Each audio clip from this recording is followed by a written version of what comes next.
Hello there and welcome to the program. I hope you are enjoying your weekend as the holiday mood sets in. And on this eve of Jamhuri Day, we have two special guests for you.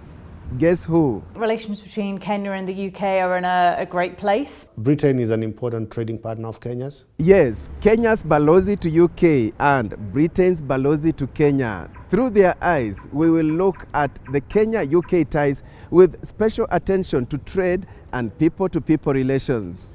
And on our back home segment, we will take you to Nairobi National Park, the most visited park among those managed by KWS. But first, here is a preview of what is coming up. The heart of any relationship between two countries has got to be its people. British companies are some of the biggest employers of Kenyans outside of government. The UK has a shortage of 60,000 general nurses, while we have unemployed nurses to the tune of 30,000. The fact that there are frequent flights by Kenya Airways, by British Airways between our countries shows the solidarity of the relationship.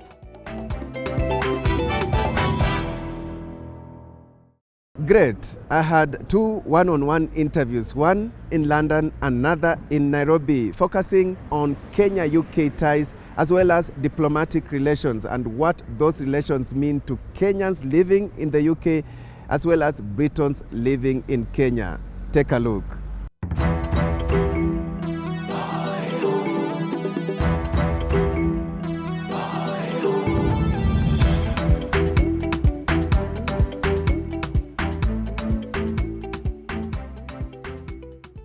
A Kenyan selling matumbo in Luton, another teaching at Coventry University, while another serves in Her Majesty's forces defending the sovereignty of the UK. These are just some of the over 180,000 Kenyans currently calling Britain home. And according to Kenya's High Commissioner to the UK, Ambassador Manoa Esipisu, they are found in various sectors. We have professionals, so your career, bankers, teachers, engineers, lawyers, that type of thing. You have your business people in all types of businesses, transport and logistics, security, recruitment, healthcare, hospitality as in both accommodation as well as food. And there are Kenyans in the military. They have served in the military, or they are currently serving in the military.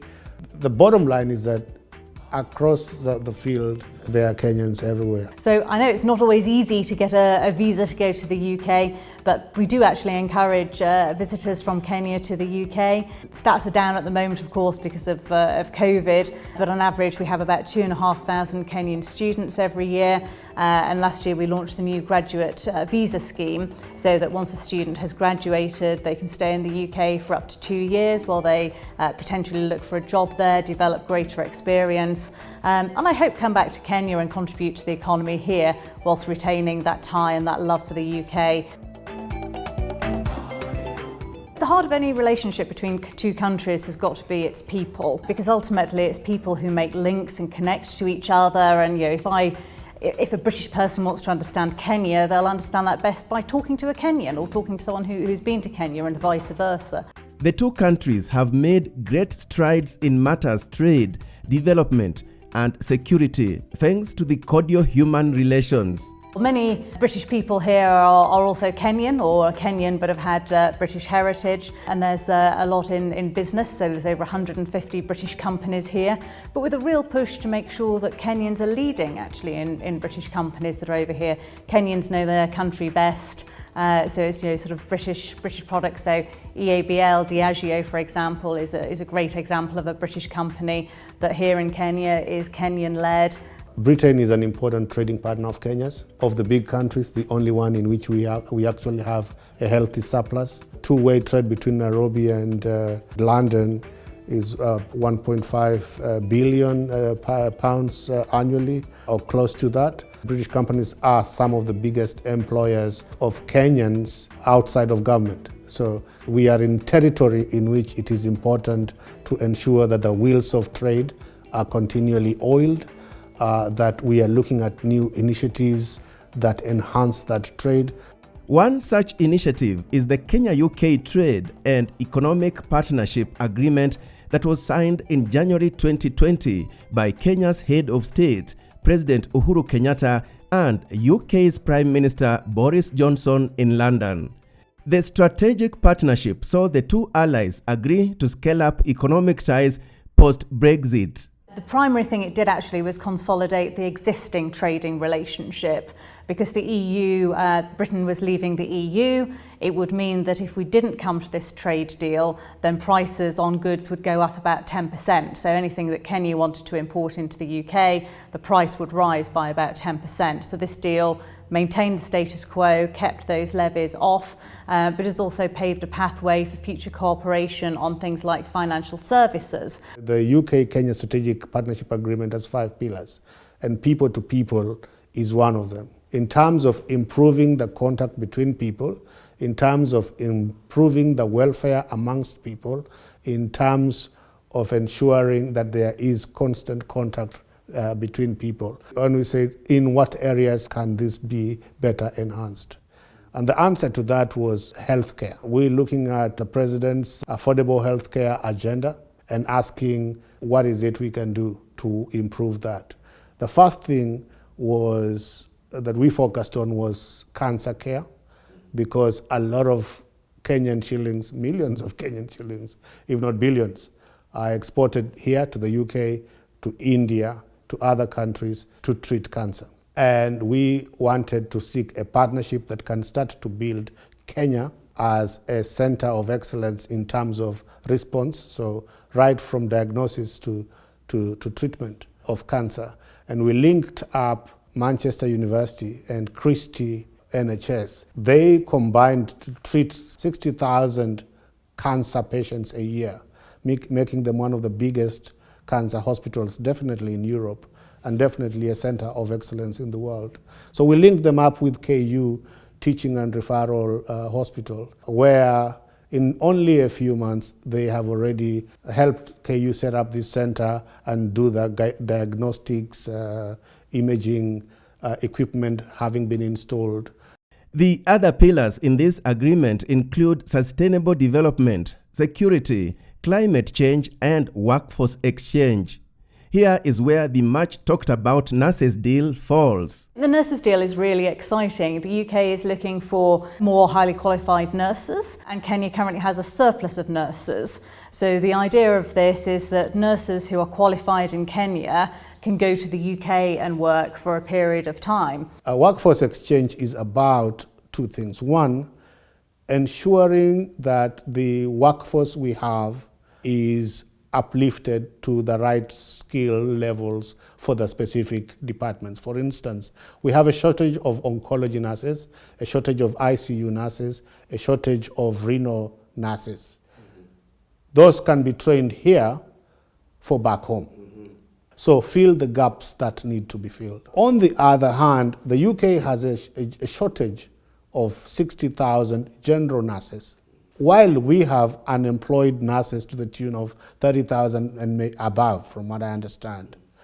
If we can get some of our nurses into this market, they solve their problem while they train some of our people to solve our problem. However, such a deal requires caution. Hence, Kenya has been put on what is known as amber category. Where moving to the amber list sounds bad, but is actually a really good thing, because what it essentially means is that our two governments can work out which nurses go to the UK. If you weren't on the amber list, then it means that any old recruitment company can come and take a nurse who's currently in an existing job, working in a hospital, working for Kenyans, and take him or her and take them to the UK. So the amber list stops that. It means there's no independent recruitment of nurses who might already be in a job. It means that we can target this exciting opportunity at nurses who are currently out of work. So it gives Kenyans employment, it gives the UK NHS, one of the best health systems in the world, and it gives it a boost. The NHS said was that ongoing recruitment should go ahead while it looks at future recruitment. The meaning of this is what entities are being utilized to ensure the process is completed. Because even in a government-to-government situation, government seldom goes to a place, lists people and transfers them to a location. What happens is that you define what the rules of that engagement are. And what the NHS is saying is, we want to know what those rules of engagement are. And I think once the Kenyan parties in Kenya are happy with that, the parties here are happy with that, there shouldn't be a problem. Ambassador Esipisu sought to clarify that the reported mass failure by nurses in English test was nothing to worry about, as it is all about preparations. And those who prepare well will find it easy, as it does not mean that those who failed do not know English. We don't think that it is a test we should be doing. But what I tell people is, if you're going to go for the test, please prepare for it. Because if you don't prepare for it, you will fail. Like if you don't prepare for most things, you will fail. Now, Kenyans are very good with exams. Why are Kenyans very good with exams? Because they prepare for exams. It's another exam, prepare for it, you will get your distinction like we often do. All right, that assurance on the nurses' deal leads us into a short break. And still to come, The UK is a strong partner with Kenya on vaccinations, on COVID. Stay with us.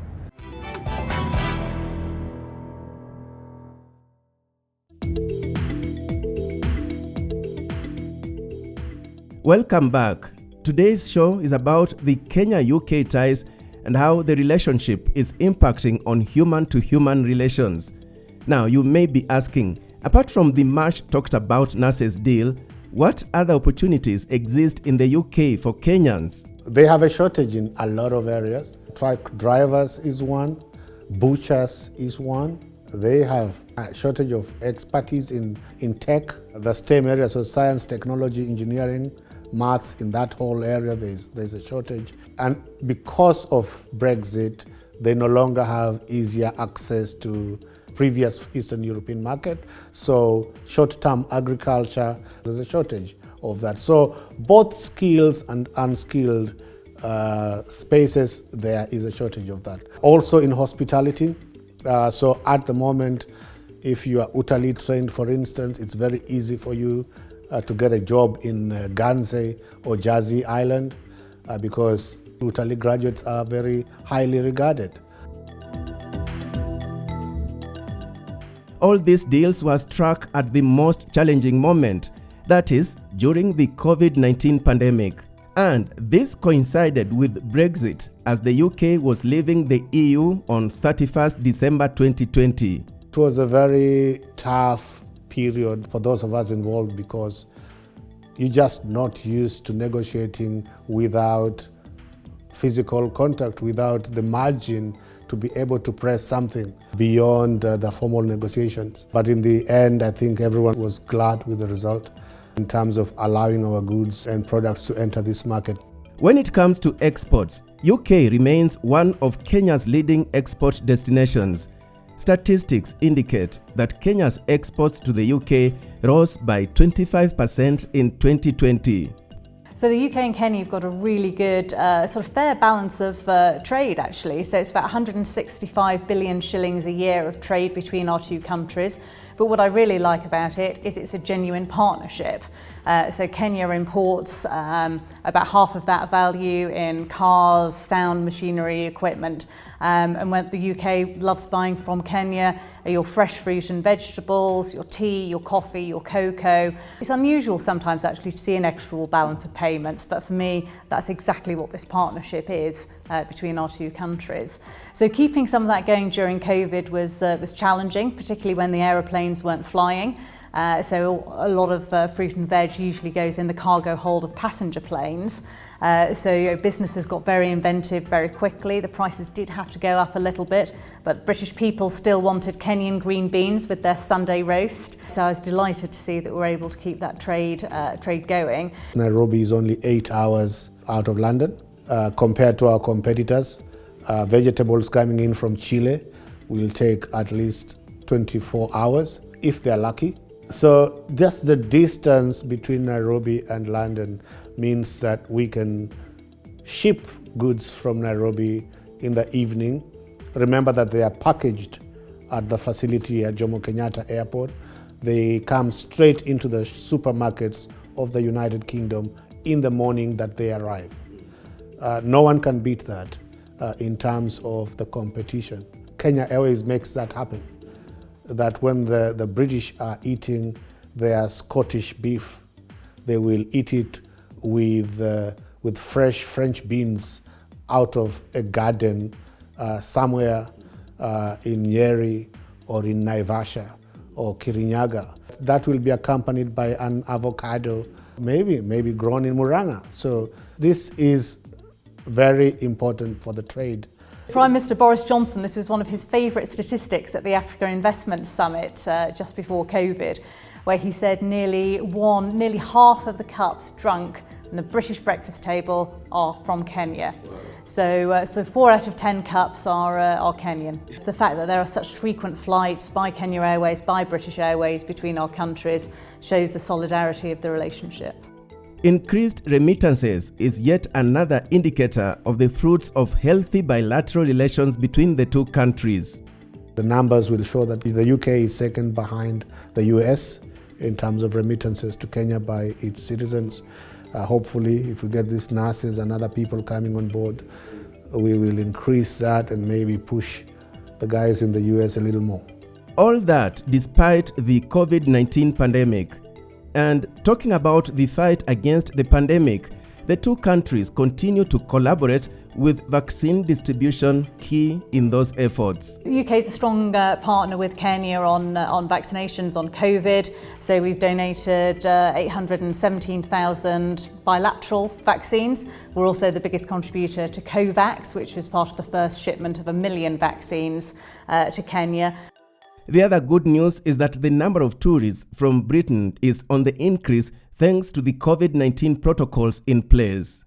So before COVID, about 181,000 British people came to Kenya every year for tourism, which was a great number and a lot of money to put into the local economy.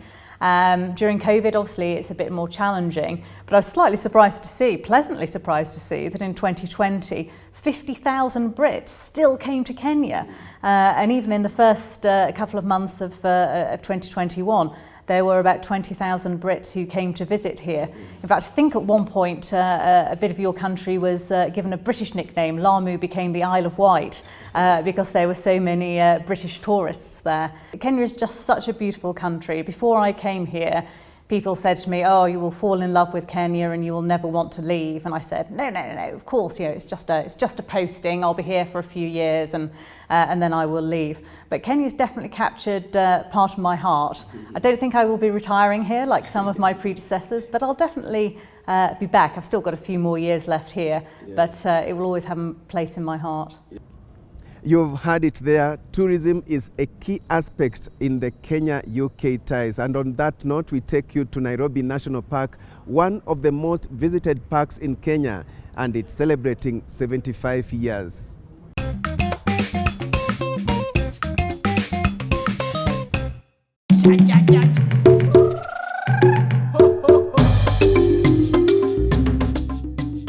Nairobi National Park has been a top tourist destination in Kenya since 1946. Located some 7 kilometers from the CBD, it is the only park in the entire world within a capital city. The park is home to a wide variety of wildlife, including rhinos, lions, ostriches, impalas, giraffes, and lots of bird species. We have over 100 mammalia species and over 400 bird species. So first, at the entrance of the park, about 1.5 kilometers, you'll be able to see Ngolomon Dam. Ngolomon Dam is one of the beautiful dams because of the source of water and the aquatic life that is there. The aquatic life that you'll find in Ngolomon Dam are the crocodiles, the hippopotamus, and the bird life there. And bird life, we were able to see the Egyptian goose, we were able to see the marabou storks, we were able to see the little egrets. other dams in the park are the Athi Basin Dam and the Haina Dam, which is where you get the iconic view of Nairobi city. Activities in the park include camping, picnics and hiking, but the most popular is game viewing. Nairobi National Park is very rich in biodiversity, especially the mammals. We have the big fives here in this park. We have 4 big fives. And one of the critical and very iconic species is the lion. And we have about 45 lions in the park. Wow! The sights, the experience, simply breathtaking. On average, the park receives about 200,000 visitors each year, both local and international, with senior citizens over the age of 75 years currently being granted free entry as the park celebrates its 75-year anniversary. And this is a good thing for us, which is a good indication that even our local people, they are now embracing conservation and even want to tour places. I'm coming from Eldoret and I've come to visit the animal orphanage here, and this is the second time during the COVID period. And what I found is a good place to visit, especially in these times of COVID because of social distance. My name is Rajan Parekh. I live in Dubai. I came to Nairobi for some business. The business trip got extended, so we had an extra weekend in the middle, and I decided with my friend that we would do a little sightseeing. So we got ready, we came here, and we spent last 3-4 hours here, and we had a wonderful guide with us. We saw crocodiles, we saw the hippo. We had a very close encounter with a huge big rhino. So, you know, it's the first time I saw a 2-horned rhino. It was really impressive. I'd been to Nairobi more than 40 years ago. So I'm coming to Nairobi after 40 years. So it's a good experience to be here again. I've come here, Nairobi National Park, to witness and see the animals we have in Kenya. Alex, we have been hearing about animals, but most of us hatujakuja hapa. So I'm here with my family members. Tumekuja kuona the big five, the lion, and the other animals, so that we can also enjoy the heritage we have here in Kenya, not just leaving it for others. Clearly, there is a lot to see and do here. So the next time you are in town, why not take a short drive and experience the very best of Kenya's beauty? For Chams Media, my name is Michael Zimanje.